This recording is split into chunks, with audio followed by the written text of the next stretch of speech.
আসছে বাঙালির সার্বজনীন উৎসব পয়লা বৈশাখ।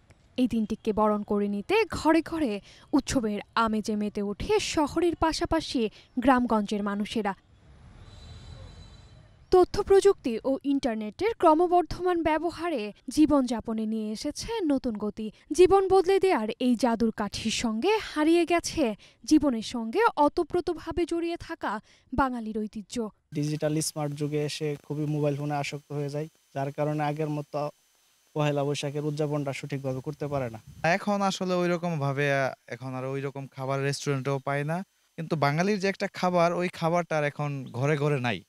প্রযুক্তির প্রসারে হারিয়ে যেতে বসেছে গ্রামীণ সংস্কৃতির অনেক কিছুই। নতুন প্রজন্ম ঝুঁকে পড়েছে যন্ত্র সভ্যতার সংস্কৃতির দিকে। ফলে ক্রমাগতভাবেই বিলীন হতে চলেছে প্রকৃতির এই পুরাতন সংস্কৃতি। এখন শুধু পহেলা বৈশাখের যে আনুষ্ঠানিকতার যে নানামাত্রিক অনুষঙ্গ আছে, সেই জায়গাতেই কিন্তু আমরা আমাদের বাঙালি যে সংস্কৃতিটাকে আমরা মনে করতে, এই সময়ের বেড়ে ওঠা মানুষ যারা, তারা কিন্তু মনে করে যে এই দিবসটিতে একটু সেলিব্রেট করবার মধ্য দিয়েই যেন আমাদের বাঙালিয়ানার যে দায় সেটি আমরা ঘোচাতে পারি। বাংলার ঐতিহ্য রক্ষা করতে গাজীপুর জেলা ও উপজেলা প্রশাসনের পক্ষ থেকে নববর্ষকে ঘিরে করা হয়েছে নানা আয়োজন।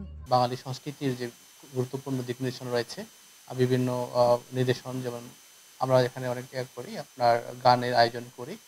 বাঙালি যে সংস্কৃতির নির্দেশন রয়েছে, সেই সংস্কৃতির নির্দেশনগুলো প্রকাশ করা এবং মানুষের কাছে প্রচার করা একটা বিষয় গুরুত্ব সহকারে আমরা নিয়েছি।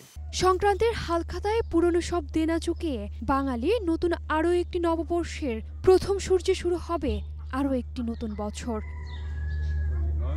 অনুকৃতি আদিত্য, এশিয়ান টেলিভিশন।